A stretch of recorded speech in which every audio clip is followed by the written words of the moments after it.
another fun episode of The Conversation. I am your host, Yvonne Orji, and my guest today, we have a lot in common. I mean, for starters, we both enjoy ripped jeans, because this is what our washing machine does, so all of our good pairs of jeans. We clearly both work out, because I got the Michelle Obama arms.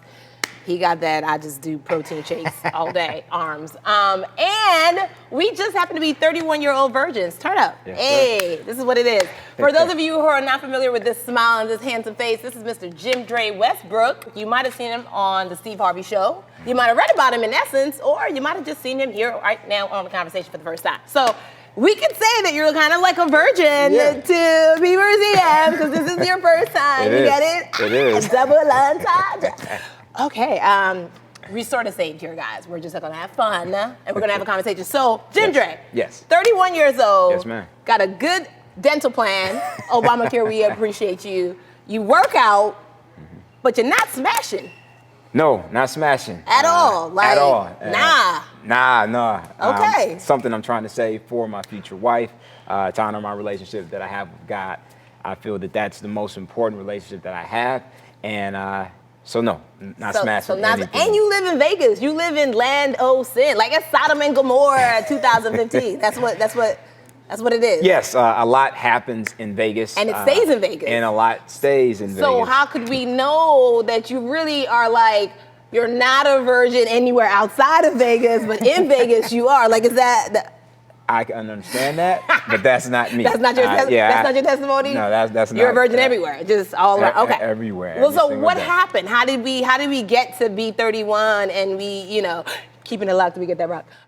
Yeah, for me, it was at 14. My mom had the conversation with me. She had to talk, and it was something I always wanted to do. It was a very short conversation because she kind of ran through, the do's and the don'ts. Okay. If you engage in this is how it should possibly happen. So I kind of cut her off in between sentences and said, well, Mom, you have nothing to worry about because I'm actually going to wait. She started crying? She did not start crying, but I think, she ran and told my dad, and I think they thought that I was trying to be, the good son, the model son. I might have heard something, in Bible school or things of that nature, but I believed in it. That young, I think God, has a plan for us all, and I think for me, it was for me to understand that right then and there and try to carry this thing on. Now, I knew I wasn't perfect. I'd never be perfect, but I figured in having that intimate relationship with him, I could do it. Now, what happened at 14 or prior to 14 that made you say, oh, this is something I'm going to do? Was it a mentor? Was it a preacher at church? What was it? You know what? From my recollection, it wasn't one thing or one event. Okay. I just think it was time. For me, I remember in the second grade, I gave my life to Christ. Okay. And for some people, second grade? In second grade. We were just still trying to get that time down. Second grade. In second grade. So I was always that weird kid that if I wanted to do it, I did it. Okay. And I just knew myself way earlier than I think most people. So I was kind of that weird kid. Okay. So that's what led me to make that grown decision at 14. Now, why are you still a virgin today? Because 14, that's real noble. You got through high school. Whoo! Yep. You made it through college at Michigan. All right. Hey, 31 now. Why are you still a virgin today? I'm still a virgin today because I'm still honoring God, who's the head of my life, and it is the most important relationship that I have. Okay. I love my family dearly, my mother, my father, my sister, she's my best friend. So I'm a very family guy, but when it comes to God, he's everything. So I just never lost sight of that end goal. Like I said, I'm not perfect. I make mistakes. I'm a human being. I always wanted to kind of keep it 100 and honor that relationship. So I didn't think it'd take this long. Okay. You thought you was going to be on the 22-year plan. We all did. Yeah. Jesus, hurry up. Jesus, hurry up. Yeah, that was the one thing. I did not think it would take this long. I thought around 24, I'd marry my college sweetheart. I'd have the, great job, the 2 to 4 kids, white picket fence by now. I thought I'd So why is it taking so long? I think... Because you were the man. He that findeth the good one. Like, what's wrong, brother? I think it has to do a lot. I feel I wasn't ready. Okay. Because I was in that position in college to marry the college sweetheart, to have that. But I moved to Las Vegas. I chased a dream. Okay. Have a clothing line, live at your own pace. And it's one of the things that I really, really believe in. I actually have 2 layop tattoos. Wow. You know, it's something that it's more than the shirt I wear. It's that lifestyle. So for me, I chased a dream to Las Vegas. I packed up 8 years ago, no job, no car, $1,000. And she wasn't about that no job life. Well, she was about it for a while. And Okay. while I was in Las Vegas, as I'm chasing my dream, I understood at that time I couldn't give exactly what she wanted. So the distance, and I wasn't ready to make a move back. Because I was chasing that dream, the relationship ended. So I think, you know, timing, I think, you know, dreams, sacrifice, a lot has dealt with it. But I haven't given up the hope, though. That's the one thing. You got to keep hope alive, brother. Hope is the anchor to the soul. Yeah. Now, in saying that and sustaining the weight, you know, how important was it for you to have like a crew around you? Now, do all of your boys kind of like down with the weight? Are you kind of having to still stand your ground? What Right. is that? What is your circle? What does your community look like? So originally in high school, there were 3 of us. So it just wasn't just me. There Okay. were 3 of us who actually said, you know what, dog, we gonna do it too. You know what I mean? Done.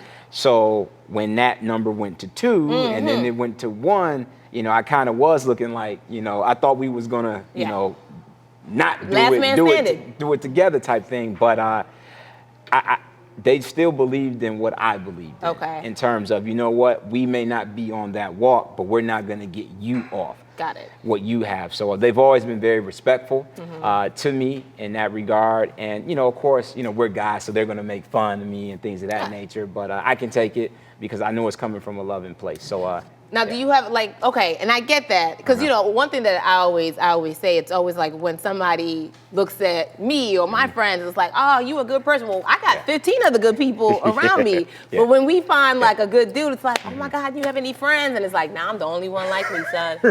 And that's really depressing. Like, you know, so like, Yes. what is Yeah. that? What is that thing? Like, because I'm sure there's some dudes at your church. I'm sure. You know, because everybody may not be a virgin, but there's Right. some people who may Yes. be Yes. celibate. Yes. But Yes. are they in your inner circle or not?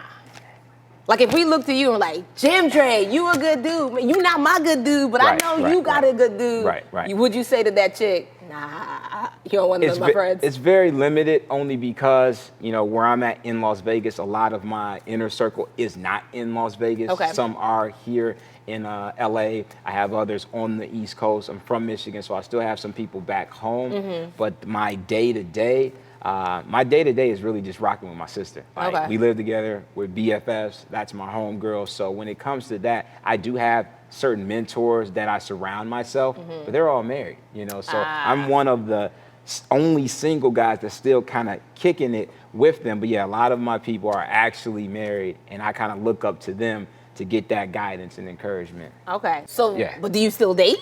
I do. I actively date because I think that's the least that I could do to show God that I have some type of commitment level there. Yes, I know that He can do everything and will do everything, but I at least have to put one step forward to say, hey, I'm ready to date. I'm ready to find the one, and I'm at least going to show you that, you know, there's some effort versus me just waiting for Him to, you know, deliver who He's going to deliver. In your dating, when do you let them know, hey, by the way, guess what's not happening? Right. It's one of those things where, you know, clearly you don't want to meet someone and it's tattooed on your forehead, but I'm very transparent. I'm very honest. I'm open. So for me, it comes up early. Like it's not, first date? It can come up on the first date. It just kind of depends on how that conversation is going and when I feel, I guess, what is the right time. There really isn't a right time, but I definitely want to let them know what they're dealing with right away because it can get hairy, you know, if you wait too long to where it might present and it just doesn't go well. So for me, I'm very honest, very open, and, you know. Now, I know when I tell, you know, a said gentleman, like, hey, by the way, this is what's not happening. Right. They immediately go into, oh, okay, that's cool. It's two reactions. It's like, we not gonna make it, and that's fine. Right, but then I get the second dude who's like, okay, I'm gonna give her about 2 more days. She gonna change her mind. Yes. Okay, I'm gonna stay in my position. And then when I'm like, oh no, this is real life. They're like, oh, you were serious? How do the women respond to, I'm not having sex with you? The same way. I think you have the ones that actually respect it and understand that that's not how they live their lives. So, you know, it is what it is. So you kind of stay in that friend zone, if you will, or nothing's going to happen. But you have certain women who look at it as a challenge. Like, I heard you, but you haven't been with me. You ain't been with me yet. Yeah, exactly. So they kind of take that on, that I can break you down, you know, because you're a man, and I'm sure you're just like any other dude that I've been with. I can get it. Got it. So for me, it's always just knowing who I am and saying like, yeah, I was so serious that I came up with the blog, worththewaitguy.com, because I wanted people to know who I was as a person. Like, I'm not hiding it. I'm proud of who I am. And I just want people to be, you know, to share that same freedom, to share that same spirit, that whoever you are, it's okay, you know, it's okay to be who you are. Now, you know, we live in a society where if people don't understand something, they got to tear it down, or they got to figure, they got to place you in a category whereby they can be like, that's probably why. So I'm sure in your 31 years, you know where I'm going with this. Yeah, definitely. I'm sure people are like, oh, okay, so he not having sex. Girl, he gay. Yeah. Girl, he gay. He got to be gay. Do you get that? Of course. Okay. Like you said, when people don't understand something, you know, they want to talk about it, they're afraid of it, they don't look at it for really what it's worth. So for me, I've heard everything. I've heard the gay rumors. I've heard, oh, he must have, you know, something with his mama issues, or he too close to his sister, or, oh, you know, he knocking him down, and he doing this, he doing that. It's always something that he lying. He lying, girl. Right. It's always something that it's not. So for me, you know, all I could do is just be me. Like, being Worth the Wait guy, being JimDre Westbrook, this is who I've been since 1984. You know what I mean? This is who I am. And he must don't know how to talk to a woman, or this or that. Like, I'm a normal dude. We are functioning human beings. Just because we are not having sex, we are fun. You go out, you live in Vegas, you go out. Yes. We go out, we just not looking for somebody who crazy. That's it. Exactly. So I think the biggest misconception is that I can't be around women, or don't know how to conduct myself properly around a grown woman. And I just think that's comical, because I'm a normal guy. Like, I'm just like anyone else. I'm just not having sex. So yeah, I've heard it all, but I don't let that faze me. You know, I know that there are haters out there, and you know, it's all good.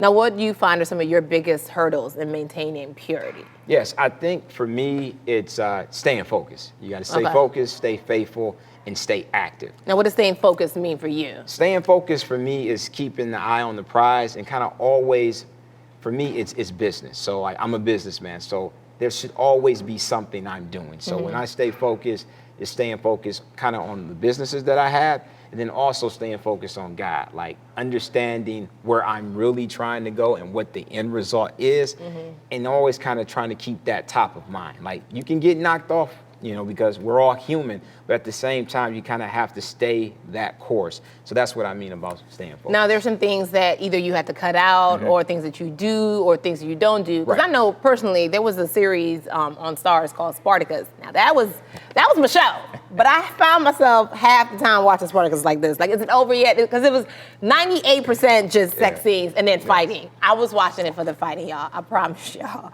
But you know, I found myself like, I can't even set myself up to be like, I'm gonna watch Spartacus from start to finish and not get phased, because the minute I end it, it's like, who's in my phone that I could call?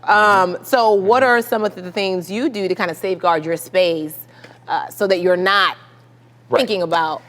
Well, one of the things, even though I do live in Las Vegas, I don't go out as much as probably everybody would think. Well, you're in Vegas, you must always party, you must always do So you're this. not at the strip club? No, you're not gonna catch me at the strip clubs being that guy that, you know, everybody knows your name like Cheers. Like, that's not me. It's a different kind of bar. Yeah, you know, that's not me. And also, I don't drink. I've never had a drink of alcohol, or never smoked anything. So I think not engaging into those activities, you know, keep me, you know, who I am. It doesn't make me, you know, a square. It doesn't make me a lame or anything like that. It's just, I try to keep my body pure from that stuff as well, so I can kind of always know what I'm doing all the time. You're a good guy, right? I mean, we've heard from you. Like, you can tell he's a genuine, honest, good guy. What do you say to that woman who has maybe lost hope in the fact that she's gonna meet a good guy who, even if he's not a virgin, maybe like, I just wanna meet somebody who's willing to wait with me. You know, I'm not a virgin either, but let's be celibate together.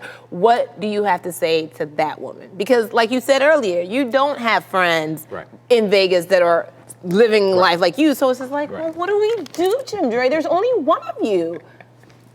Yes, I think the number one thing I tell them is to not give up. Like they cannot give up. I know, you know, a Drake line, people hate sleeping alone, you know? So it's one of those things where I get it. We're all human and we want to be connected to another person, but you want to be connected to the right person. And I think a lot of people have to understand you're going to go through periods where you're going to be alone. And I think in those times of being alone, you can find yourself, really know who you are, what you like, what you don't dislike, know your worth. And in that, gotta deliver, you know, but you have to kind of take care of yourself sometimes first, and then that other person, the right person, will come along. But I think step number one is you can't lose hope. Now, what do you do personally when you have those moments of, dang, I'm alone, I'm still single, we still hear Jesus? What do you do? Because you know those moments are real. Like, I love being single, guys. I really enjoy my life. However, there are times where I'm like, it's Christmas again? Dang, that year went by quick.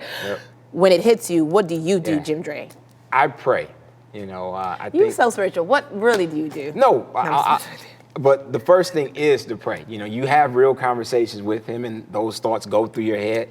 Like, you know, you didn't see this happening, but it is. And you have to deal with it. And you have to kind of maybe find out, what are you doing wrong? Is there something that, you know, you're not living up to? And I think when you have these type of talks with God, maybe he'll show you something. Maybe it's right there and you're not even looking at it. So I think it's really facing you, the individual, and trying to get yourself right and also uplifting you. You know, I think a lot of times we want to, you know, feel bad or feel down and want to go eat some ice cream or, you know, watch that movie. But don't do that. Like you have to, you know, be your own cheerleader in a sense if you don't have that support system.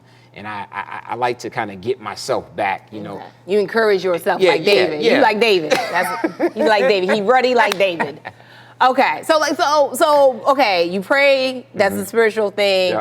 If you're like, I just want to go out to dinner with a nice young lady, but I don't have a nice young lady, then do you take yourself to dinner? Like, you know what I'm saying? Like, what do you do? You can treat yourself. I've always gone to the movies by myself. My sister would even laugh at me back in the day, like, dude, who does that? Your sister laugh at you? Like, go. She's not the real MVP. But, you know, if you don't have anybody or, you know, anyone to call, like a friend, hey, I just want to take a nice looking woman out. Like, there's nothing else other than that. You just want to just show yourself that you can do that. Yeah. If you can't do that, then you have self. So, you know, it's okay to go to the movie. It's okay to, you know, continue to work out in the gym and improve how you look. Read a book. You kind of have to give yourself some love, because if you don't have anybody to say, I just want to do something nice. Okay. You kind of have to treat yourself sometimes. So now on the reverse, what would you say to that dude who's out there? He might be a closeted virgin, because I know some of y'all are in the closet. Like, you know, what do you say to that dude who's holding it down, who doesn't want to be called gay, who doesn't want to be labeled as the dude who's not having sex? What do you say to him, you know, to kind of withstand the pressure? I say to him that if he doesn't want to be out in front of that message, that's okay. You know, everybody's not gonna want to be labeled worth the weight guy. That was just something that I felt that God gave me that platform to do that, so I did it. But if a guy is doing what he needs to do, respectful, and believes in that, I think he cannot lose faith. He cannot lose faith in himself and in God, and know that she's out there. He just needs to take care of his business, because before he knows it, he's gonna deliver. And I just think if that guy is just all about his business when it comes to church, when it comes to God, when it comes to love, when it comes to family, he's going to drop it. It'll work out. Yeah, it'll work out. So I think really the moral of the story is just believe in the promise. Like, know that God's word is true. Like you said, you've seen the same way you've seen the Match.com wedding happen, even though it didn't happen for you. That doesn't mean that it doesn't work. Correct. So in the same way, if you're following God, if you're living this life for Him, understand that His promises are yes and amen, and His word does not return back to Him void. So tell the people where they can get the Live at Your Own Pace shirts from. Yes, you can get all layout merchandise. That's for men, women, and children at layop.com. That's LAYOP.com, which stands for Live at Your Own Pace. Now, I like that because there's a turtle on there. So it's like, the turtle, he kind of slow. Slow and steady wins the race. Just as long as you believe in what you want, we're giving you that power. I appreciate You make it. that choice. Okay. Yeah. This is the last question. I know, I'm just throwing this out there. If you find yourself at 41, unmarried and still a virgin, what does that look like for you? If I find myself at 41 still a virgin, you got some questions for Jesus. Jesus, this is the bullshit. No, is that not what you're going to say? I mean, that's how I would feel, definitely. Because I don't see that for myself, because each day that passes, I think I'm getting closer and closer to her. Okay. So I don't think I'd get to 41. But if you did? But if I did, I wouldn't give up hope. Excellent. And you can get the Keeping It Locked Till I Get That Rock shirts at rockyourstance.com. That's rockyourstance.com. Fellas, we do got some stuff on there for you too.